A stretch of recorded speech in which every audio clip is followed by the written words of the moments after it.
The Economist.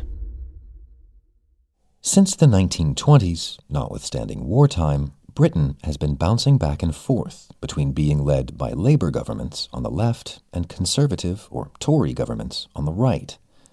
When I first got here, it was the Tony Blair years, Labour. Or New Labour, as I came to learn, a little less trade union-y and a little more market forces-y than the party had traditionally been. Then it was Labour again, under Gordon Brown, Tony Blair's Chancellor, his finance minister. All of that seems so very long ago, because in 2010 the pendulum swung again and we had a Conservative Prime Minister. And then they just kept coming, some for longer than others. Next week, though, Britain heads to the polls again, and this time, unless every pollster in the land is wrong, it's going to be Labour's turn. Their inheritance, though, it's not pretty. I'm Jason Palmer, and this is The Weekend Intelligence. The Economist's special correspondent, Andrew Miller, has been travelling the length and breadth of Britain, trying to take stock of a country on the verge of profound political change. They don't know what like it's living here, how people struggle on this estate. We are the forgotten people. It's a journey across the country, but also across some of the seismic moments of the past 14 years, from the aftermath of the financial crisis, to Brexit, to Covid. We still haven't worked out what that did to us and what that fear did to us. All in all, it's a sobering look at where the country finds itself and the many challenges it'll face in the years to come.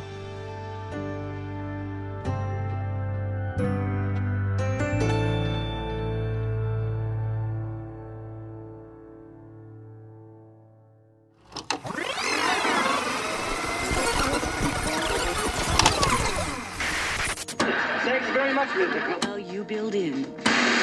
Rob the people. Thank you. Andy Bell, 5 News. First of all, congratulations to you both, Prime Minister, Deputy Prime Minister. Secondly, Prime Minister, do you now regret when once asked what your favourite joke was, you replied, Nick Clegg? And Deputy Prime Minister, what do you think of that? We're all going to have... I'm afraid I did once. Right.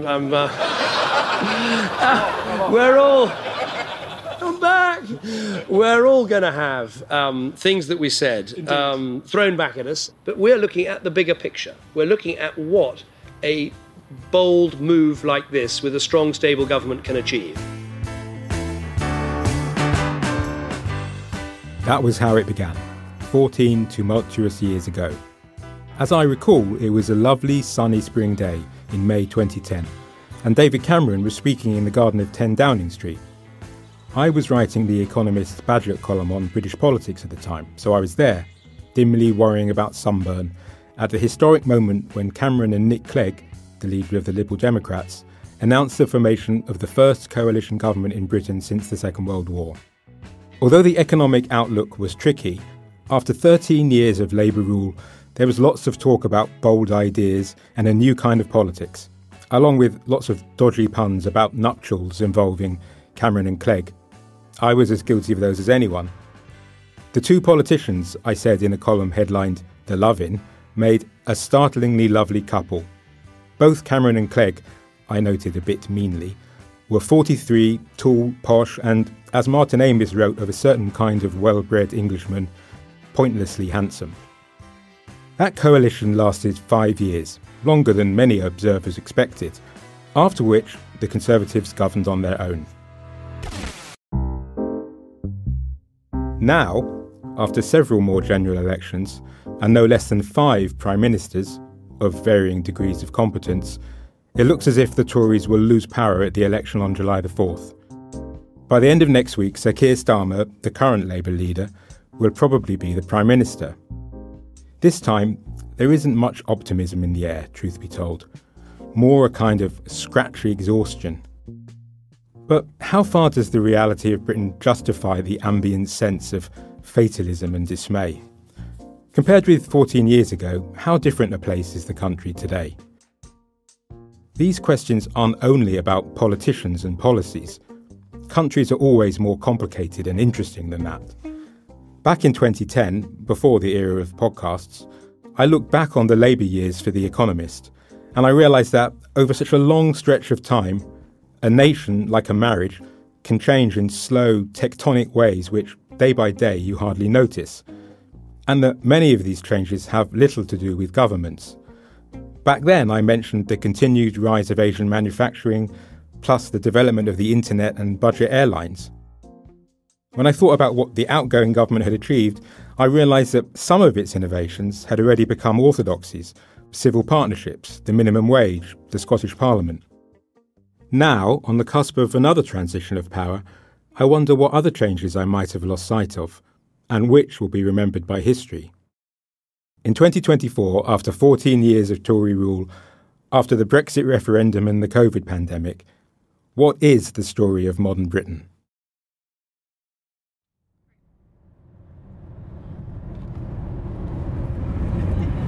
So we've just got on the train that goes from King's Cross in London to Edinburgh. And we're going to get off at York and make our way to Richmond. And although it's a bit disingenuous to pretend to capture the entire state of a country just by going to a few places, we're going to try to look at a few different spots on the map where life may have changed in different ways over the course of that long time frame.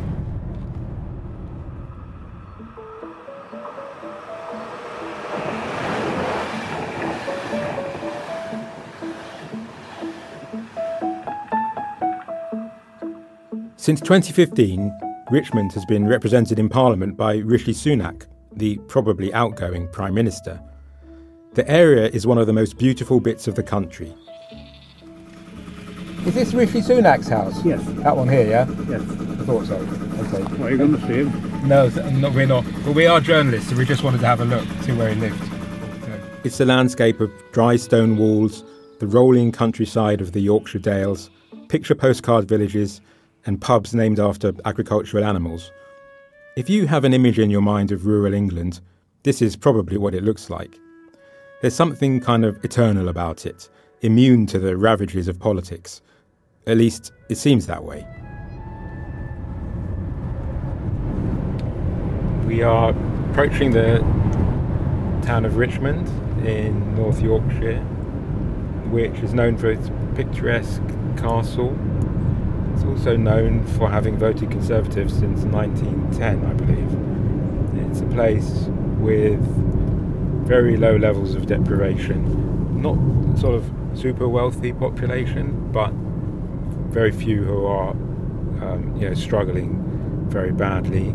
Good schools, low levels of crime, high levels of property ownership.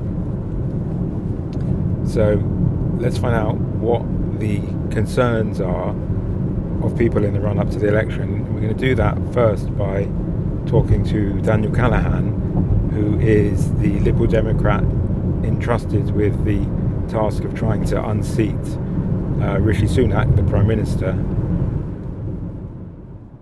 Now, if you read the headlines about Britain, they tell a pretty bleak tale, a saga of debt, dereliction and decay. It's a dirge about a failing state, a punishing cost of living. Well, that's not exactly the story my producer and I heard in Richmond and villages nearby.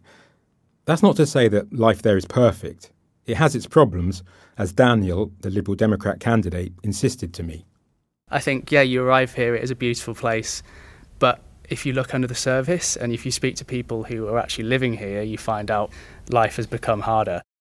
At the same time, they weren't the problems you hear about amid the sound and fury of the national election campaign. Another kind of nationally big issue in this election is immigration. Would you say does that come up here? I mean, I don't know how much immigration there is. It doesn't seem to me that much, but correct me if I'm wrong. It doesn't come up in short.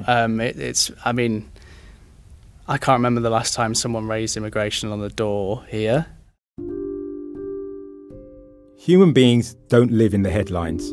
Life is not all deficits and war and inflation.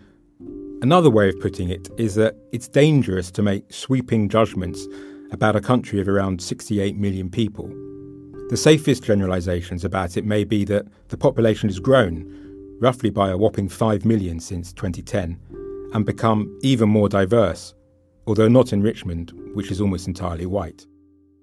People I met in North Yorkshire brought up grievances with agricultural policy and the paucity of rural bus services. They also mentioned the cost of housing, a theme that crops up across Britain, as we'll see. In Richmond's cobbled marketplace, I asked people what they liked about the area, what changes there had been, or they would like to see. Nothing really, I think. No, it's quite a safe town, I think. Mm-hmm. Yeah. And in that time you lived here, or maybe in more recent years, what sort of changes have you noticed? What big changes? Shops closing is the most. We've got the banks. We used to have 4 banks here, and now we've only got 1. And what about improvements? What's got better, would you say? Thank goodness there's been no improvements in that sense. The place has stayed the same, which is great, because it's got so much going for it. Local shops closing, that's another thing I heard about from people in different parts of the country. It gives a place a feeling of being down on its luck, even if, like Richmond, it isn't. Standing in the ruins of the town's Norman castle, watching sheep gambol on the banks of the River Swale, I discussed the local situation with Colin Grant. Colin has been deeply involved with local regeneration projects, including Richmond's beautiful 18th century theatre. He loves the town fiercely. It's not a place in decline, and it's not a failing town centre by any manner of means. I mean, it has its ups and downs. It's a glaringly obvious point, but it's worth making anyway. Even if the government seems set to be turfed out in a landslide, and every day seems to bring a fresh scandal or national embarrassment, not everyone or everywhere in Britain is struggling. And where people are struggling, as Tolstoy wrote of unhappy families, they're often doing so in their own distinctive ways.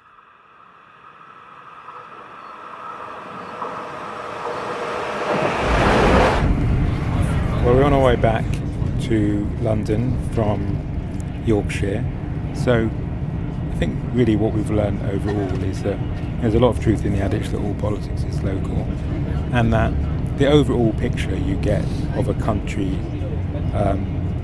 in decline and disintegrating, is misleading, because there are places like Richmond where people love the place they live. So I think in the kind of catastrophizing that dominates so much political discourse, it's worth remembering that other side of the story.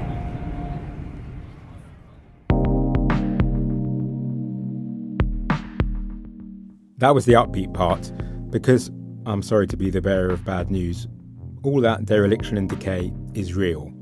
In a way, my jaunt to Yorkshire is a preamble to saying this. Britain has accumulated lots of problems over the past 14 years, of the government's making and otherwise. But the burden has been shared unequally. Because the truth is, in lots of ways, and in some places, the country does indeed seem to be falling apart. In England has hit a record high as new figures show that more than 1 million patients are on more than 1 week. Train drivers will go out on strike again at the end of the month in a new series of walkouts over pay. England's prisons are overcrowded and running out of space. From next week, some prisoners will be released 70 days early as part of the government plan to free up space in England's prisons. If you survey Britain's public services and economy, the overall picture is bleak. A litany of shortages and strikes and closures. Parents who, like me, have children in British schools will tell you about the lack of teachers. The courts are overwhelmed and the prisons are bursting. Local councils have closed libraries and swimming pools. Some of them are going bust. The government repeatedly pledged to control immigration. Instead, it soared to record levels. There's a general feeling in the country that nothing is working well.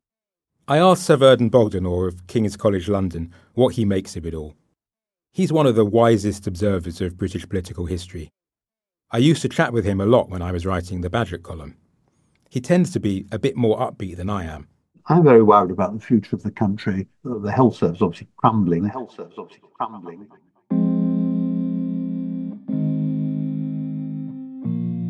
Now, probably the most vital and cherished public service is the National Health Service. These days, unfortunately, you're liable to wait a worryingly long time for an ambulance. You may wait long, painful hours in the emergency room, and then, if you need an operation, long, agonising months before you get it. Altogether, more than 6 million people are now waiting for hospital treatment in England. Over 300,000 of them have been waiting longer than a year. That adds up to a vast mass of avoidable pain. According to the Institute of Government, the performance of hospitals is arguably the worst in the NHS's history. The pandemic is partly responsible, but other European health systems haven't been gummed up in quite the same way. Not surprisingly, patients are angry. Having peaked in 2010, when the Tories came in, public satisfaction with the NHS has plummeted to its lowest recorded level. Much the same goes for public services overall. As for the public finances, in 2010 the Conservatives promised to fix them. Maybe you remember, they talked a lot about Labour having maxed out the national credit card. Well, it hasn't worked out that way. Belt-tightening was followed by shocks and splurges, leading to rocketing public debt and the highest tax burden in 70 years, measured as a share of GDP. The economy is sputtering. In real terms, average earnings have stagnated in a way unprecedented in the last 200 years of British economic history.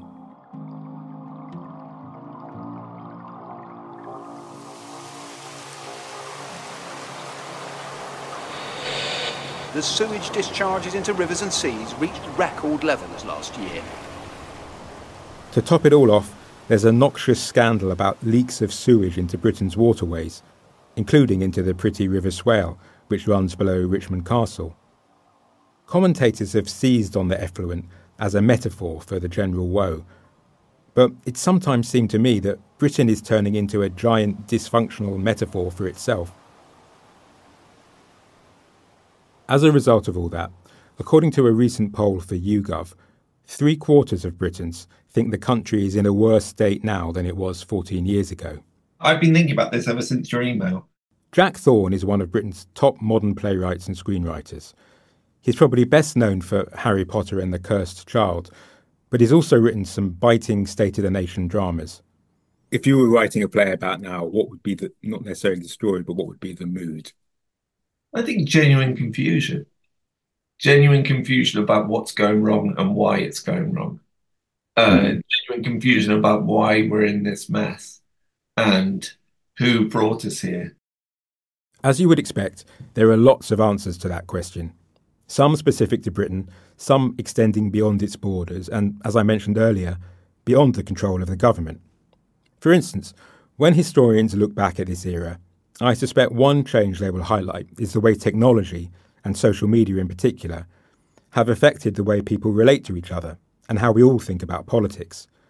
The rising susceptibility to conspiracy theories, the way the news moves so fast that politicians can get away with fibs in ways that weren't possible in days of yore. In terms of the economy, you could argue that one of the most important factors in the last 14 years happened before the Tories came to office, the financial crash of 2007 to 8, from which the British economy has recovered painfully slowly. The opening bell is going to ring in 5 seconds, and to be honest with you, we wish it wouldn't. Traders here working the phone say a lot of their customers are freaked out, waiting to see how low the Dow will go. But another defining feature of those years, for which the Tories were definitely responsible, is the policy of austerity. While other countries wrestled with paralysed political systems, our coalition government has united behind the swift and decisive action of in-year cuts and the emergency budget.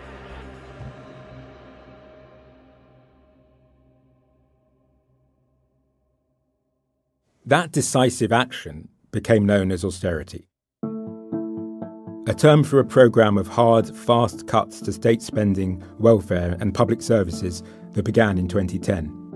Communities all over Britain are still living with its effects.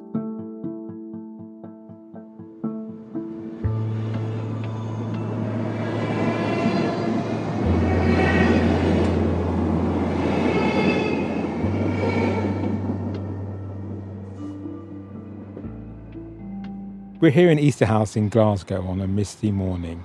I came here in 2008 when David Cameron, not yet Prime Minister, then Leader of the Opposition, made a speech about the broken society, which was his term for kind of deprivation, family breakdown and associated ills. We've come back to see how this place is doing after 14 years of Tory government and whether those problems have been addressed or not.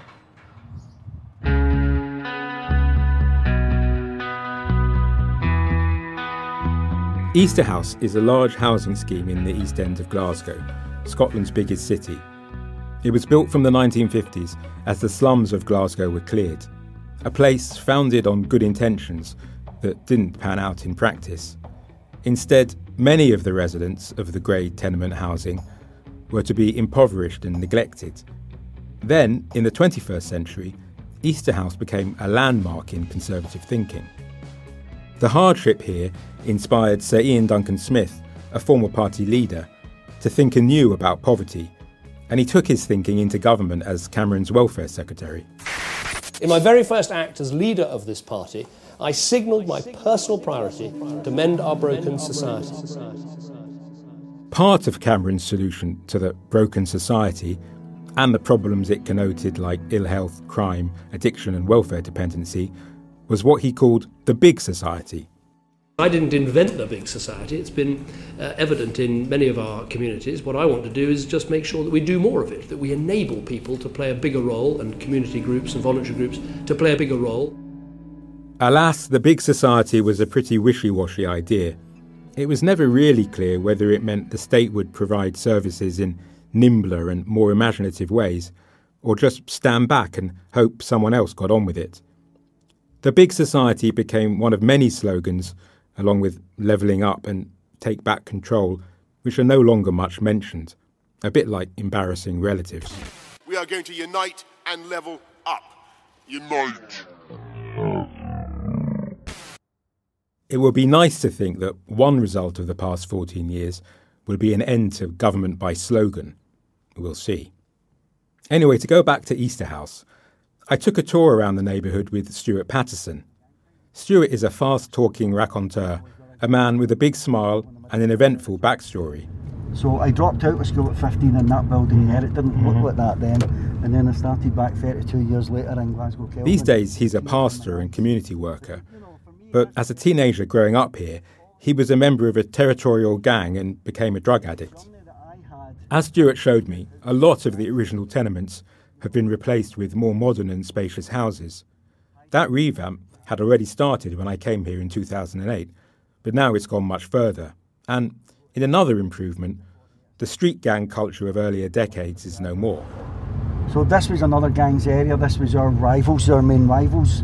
You know, you've seen West Side Story, yeah? How that was lived out in these streets.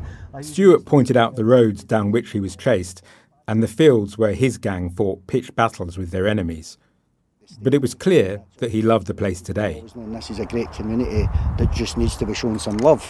Yet, despite the renovated housing and the decline in violence, Easter House remains a deprived and troubled place.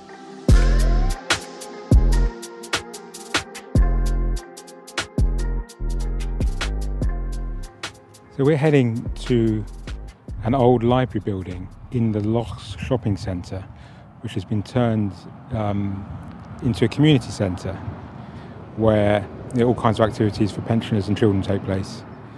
And we're going to talk to the founder of that centre, Richard McShane, about his view on the situation in Easter House today. It used to be a library, is that right? It was an old library. It was lay empty for about 13 years. When I came in the side door, the place was full of pigeons. Biggest pigeon loft in Glasgow. The place was flooded. As it happens, the Phoenix Centre is the sort of thing Cameron probably had in mind when he talked about the big society. It's run by volunteers and tries to keep youngsters off the streets and out of trouble, prevent loneliness and help older people stay well and healthy. I mentioned the renovations in the neighbourhood to Richard, a dogged and impressive local crusader. That's cosmetic. They're not dealing with the underlying problems. You know what I mean? The root cause. Why is a 12-year-old, 11-year-old drinking? You know what I mean? We've got that on the estate. We don't do birthday parties after 10 years of age. We don't do them because we've got 11-year-olds, 12-year-olds drinking. So if we bring them in here, you can search them as they come in, but they hide stuff outside.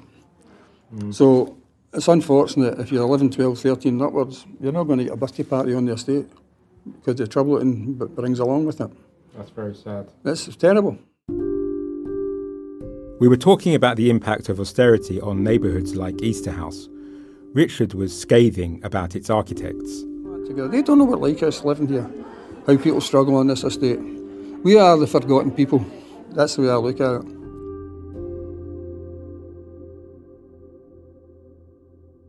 Hold on to your chair with your hands. So bring this arm up and turn that way. So, breathe in, lift your arm. As it happens, I rocked up at the Phoenix Centre during a chair yoga session, attended by 40 or 50, mostly older people. They stretched and breathed and giggled while an instructor led them through an hour-long routine.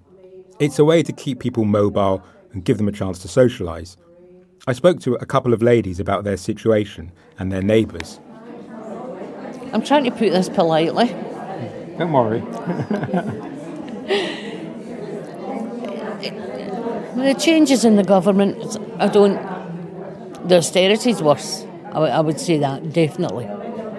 The kids, that I see how many people are going to food banks. I've personally haven't needed to go to a food bank, but I know a lot of younger women with kids that have had to, and they really needed them. Food banks. That's another thing I heard a lot about on this little odyssey around the country. They didn't used to be a big feature of life in Britain, but in recent years, millions of people have come to rely on them. I heard other complaints about the Tories in Easterhouse, even from people who, atypically for the area, once supported them. I think I liked Boris Johnson because he was a bit of a clown. He made me laugh. He made me want to like him. So I voted for him, I'll be honest. I voted for him. And then he got in and the whole place fell to pieces. To get a sense of how far Easterhouse and places like it have or haven't changed over the past 14 years, we needed more than anecdotes. We needed statistics. I'm fine. Sure? Okay? Yep. For the facts and figures, we visited Glasgow Caledonian University in the centre of town. Tell us what we're looking at. Sure. So what we're looking at is the map for 2020, which is the most recent map of deprivation in Scotland. It's area deprivation, so small areas are mapped. And what you see with Glasgow is a really interesting pattern. So the deeper the red is the more deprived the area is considered to be, and the deeper the blue is the least deprived the area is seen to be. And you can see there are... That's Professor John McKendrick. He's an engaging guide with a bleak message. The basic picture hasn't changed. So the West End is more blue, it's more affluent. The East End is just a mass of red. And Easterhouse is, again, it's a mass of red. And it tends to be in Easterhouse a darker red, meaning it's among the very most deprived areas. Looking at equivalent maps going back to 2010, the pattern has been pretty constant. I guess this is sort of the mirror image of what we found in Richmond, only there the locals were content with the lack of change. By contrast, Easterhouse was, and is, one of the most deprived parts of Scotland. The same holds for other deprived areas. The welfare reforms that were supposed to replace despair with hope haven't worked. And the sort of hardship we saw is sadly not uncommon in Britain as a whole.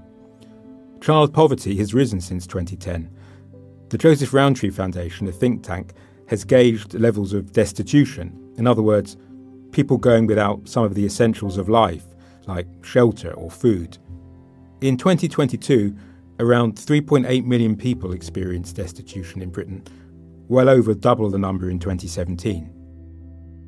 Visiting Richmond and North Yorkshire was a reminder that life in Britain is not all about dysfunction and hardship. Visiting Easterhouse shows that the hardship is very real, and also that quietly heroic people are trying to do something about it.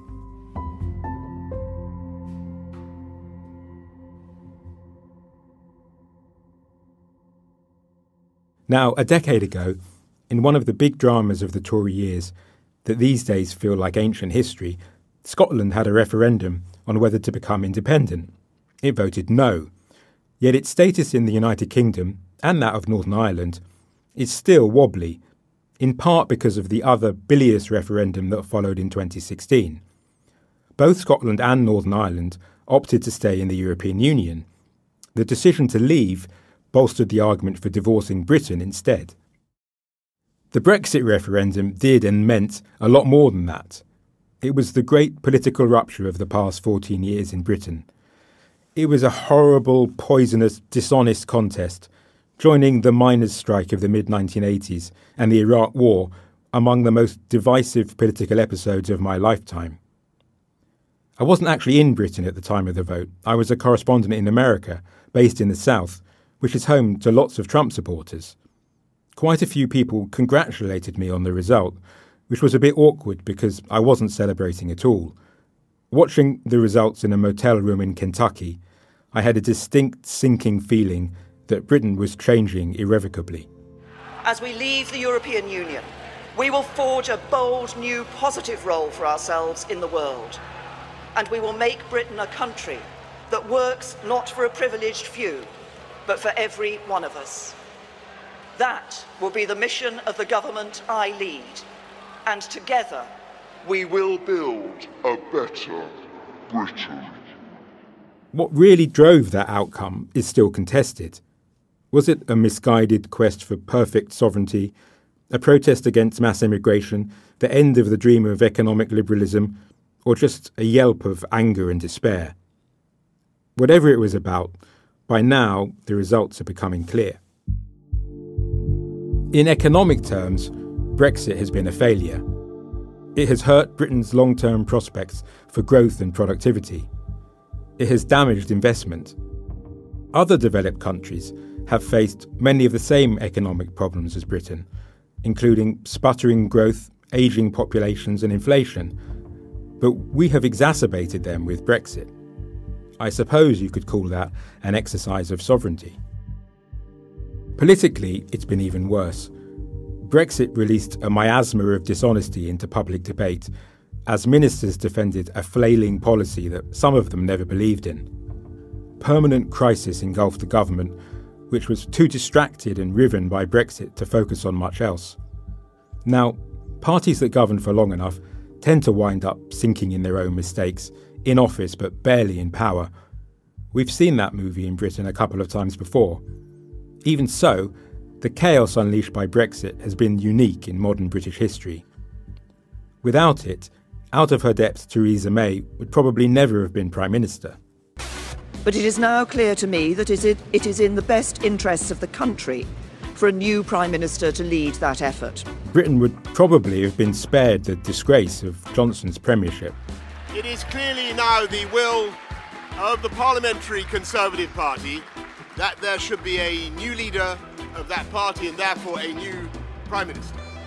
And, of course, the tragicomic cameo of Liz Truss. I recognise, though, given the situation, I cannot deliver the mandate on which I was elected by the Conservative Party. Come to that, Rishi Sunak might still be a junior minister. It all reminds me of a scene in Succession, the hit TV show by Jesse Armstrong. It's the bit when Logan Roy, the patriarch, turns to his adult children and scathingly says, "You are not serious people."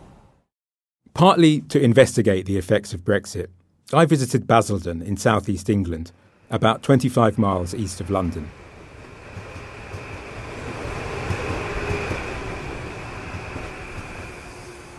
We've come to Basildon, a town in Essex in southern England, and we've come for a couple of reasons, really. One of them is that Basildon Man was once one of those legendary swing voters that British political parties competed for. He embodied upwardly mobile, aspirational, working and middle classes. Now, Basildon is a town that's, neither rich nor poor, at least neither rich nor poor on average. Basildon was a new town built after the war, in part to house the overspill from London. It's a pretty normal place in lots of ways. In fact, last year, The Economist crunched the numbers on housing, earnings and so on, and found it was the most typical place in Britain. But in one respect, it's an outlier.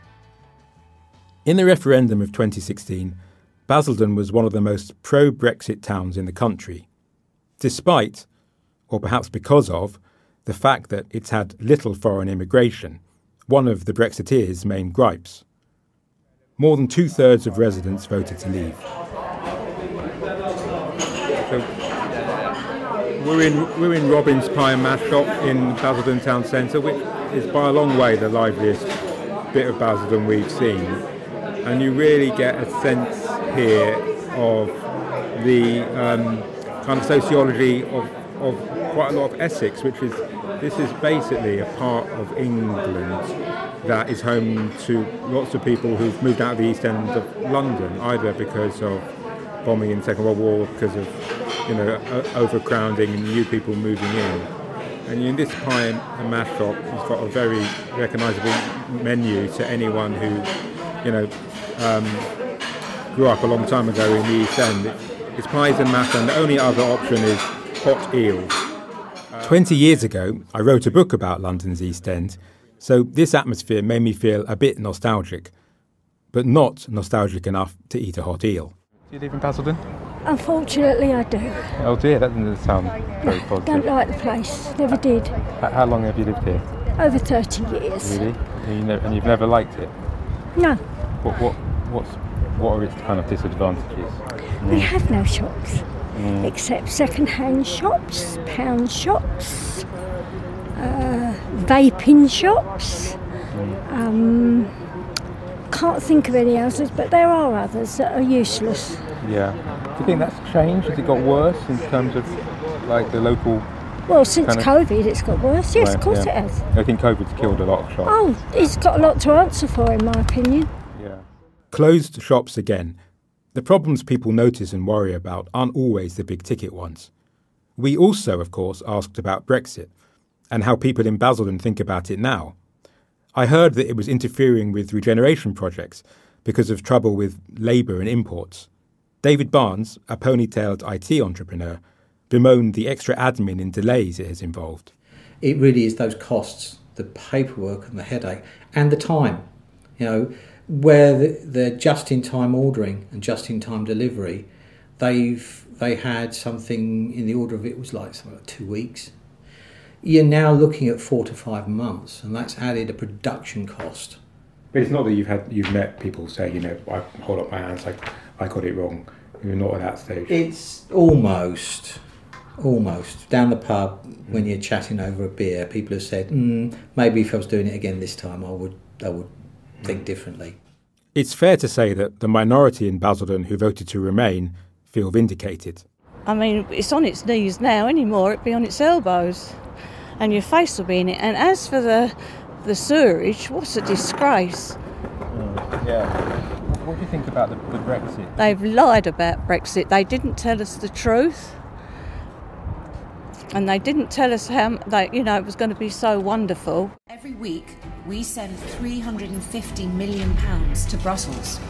Money that's wasted. It was a bloody great big lie. And Boris should be shot. And Farage, actually. Now, because of the timing, some of the effects of Brexit are hard to disentangle from those of another great rupture, the pandemic. To those historians of the future, this will almost certainly rank as the biggest event of the Tory era. From this evening, I must give the British people a very simple instruction. You must stay at home.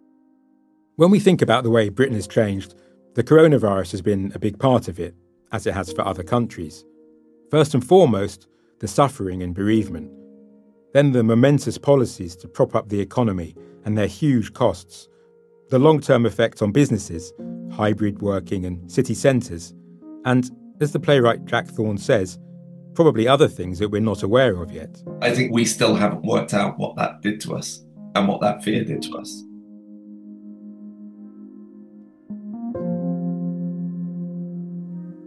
Although, as an aside, not all the changes that were anticipated have come to pass.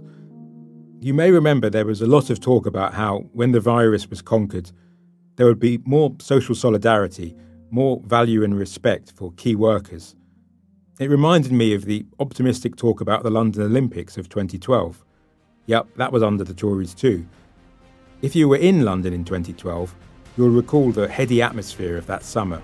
But the whole country can benefit from the legacy of the Games because of the inspiration that these Games will bring to people young and old right across the country. James Bond epic,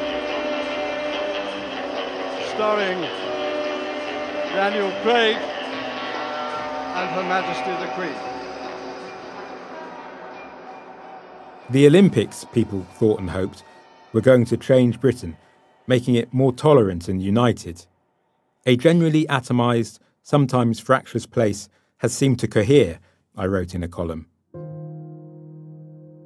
Well, I'm not sure those hopes were fulfilled after the Olympics, nor in the case of COVID. Most of its lingering consequences have been negative. A boom in mental health problems and in people leaving the workforce because of chronic illness. A huge rise in absenteeism in schools. In Basildon, I got a glimpse of the cumulative effects of these pressures. Austerity, Brexit, COVID, and then a rising cost of living, spiking energy prices, and high interest rates on mortgages. I heard about how all that had brought money troubles to people who'd never experienced them before, and probably never expected to. Something else you detect, in Basildon and elsewhere, is that all this has been especially hard for young people. I have teenage children, and I'm conscious that they've grown up with a sense of permanent political emergency. From the financial crash to Brexit to COVID and war, not to mention the looming threat of climate change. In important ways, their generation is having a rough time. Jill Willis, who runs a marketing firm in Billericay, just outside Basildon, was insightful about the cumulative effects of austerity and COVID on disadvantaged youngsters. There's tons of opportunity. It's there for the taking, but unfortunately, if you're from a less fortunate kind of group, family without access, it just becomes an even greater divide that you're unable to cross without support. That chimes with research last year for the Centre for Social Justice, which found that the gap between the haves and have-nots is in danger of becoming a chasm. Then there's the issue of housing. Amid strangulating planning rules, the average house price in England has risen to 8.3 times average earnings, almost double the ratio at the turn of the millennium. For lots of young people, it's prohibitively expensive. Like these 17-year-olds in Basildon. My older sister, she's in her 20s, we've had to build a summer house in the garden because it's just not realistic, especially if you're going to move out on your own. Like, I mean, you would have to live with one or two other people. Yeah, definitely. I think so expensive. House share is probably the only way I could afford. Yeah, definitely. That's something that Jessica Power, a newly elected can-do councillor, is all too aware of. I think if you were to speak to a young person, they don't see... It's not that they lack ambition, because that would be incorrect and unfair. They don't see a way to those things. They don't see a way to those high-skilled jobs. They don't see a way to owning their own house. Jessica showed us around Basildon town centre, pointing out the brutalist buildings that were due for redevelopment. Like Colin in Richmond, she clearly has a deep affection for her hometown. What Jessica had to say about the town resonated more widely. She said one of the problems in Basildon was that people get stuck, businesses get stuck. They were mostly doing all right, but were being overtaken by snazzier places. Everyone just kind of okay. I think it's that raising that aspiration level and realising actually, you can do better. In a way, I wonder if this description applies to the country as a whole. Lots of people and places are doing okay, like some of the folk I met in Richmond. But too many people are struggling, like some of those in Easterhouse. And overall, we are falling behind some other countries. People sense this, and they're not happy about it. Ipsos, a research firm, has asked Britons whether they expect youngsters to have a worse quality of life than their parents. In 2008, as the financial crisis struck, only 12% thought that would be the case. At the last count, 41% were pessimistic about the future.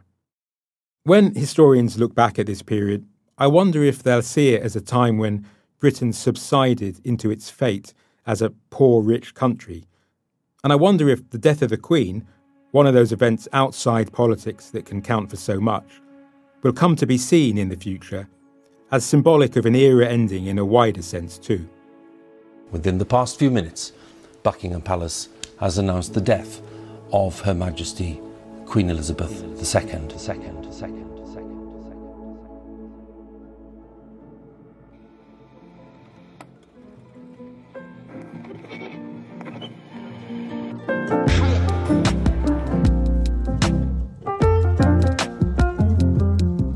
Of course, it isn't all doom and gloom.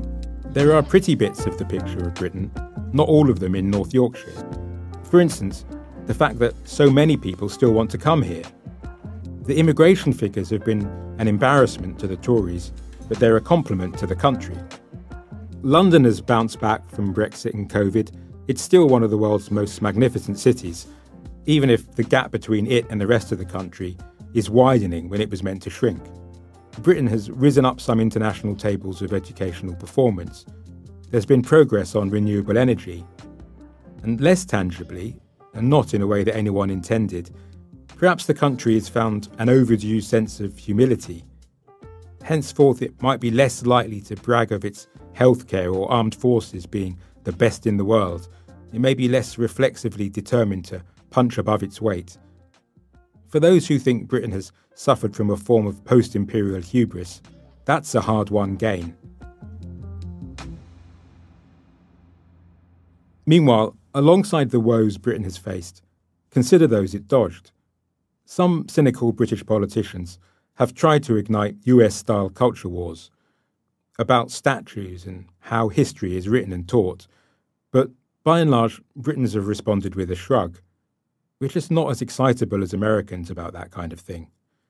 Britain is still an orderly, law-abiding, polite sort of place.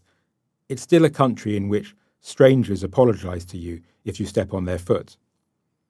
Sir Vernon Bogdanor was consoled by its enduring virtues. I think we can congratulate ourselves on that. We're profoundly stable, profoundly constitutional, and profoundly moderate. In confounding times, Britain has once again proved less susceptible to extremism than some other countries. At least, it has been less susceptible to extremism so far. I include that proviso because, along with the complaints about vacant shops and the cost of housing, one thing you hear across the country is rage against politicians.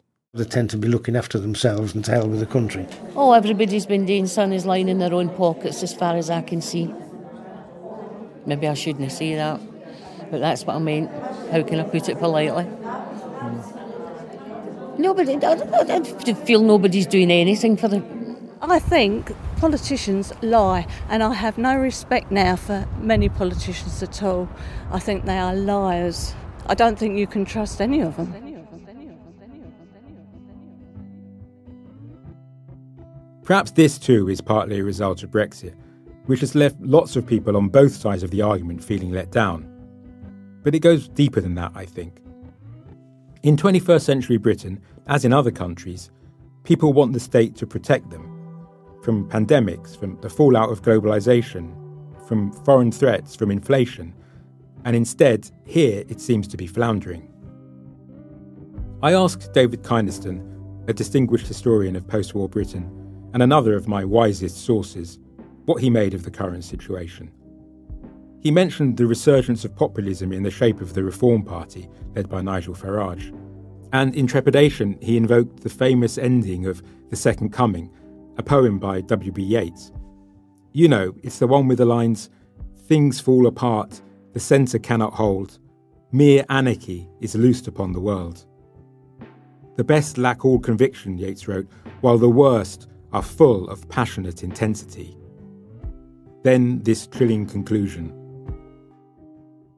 And what rough beast, its hour come round at last, slouches towards Bethlehem to be born.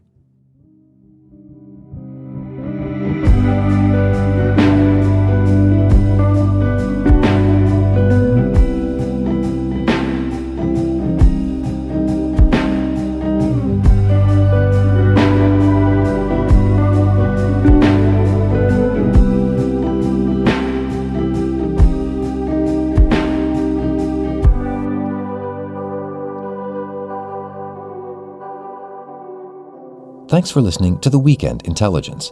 This week's episode was reported by Andrew Miller and produced by Sam Westron and Henrietta McFarlane, with help from Barclay Bram. Fact-checking was by Lizzie Peat. Sound design by Nico Raufast. The executive producer of The Weekend Intelligence is Gemma Newby. We'll all see you back here on Monday.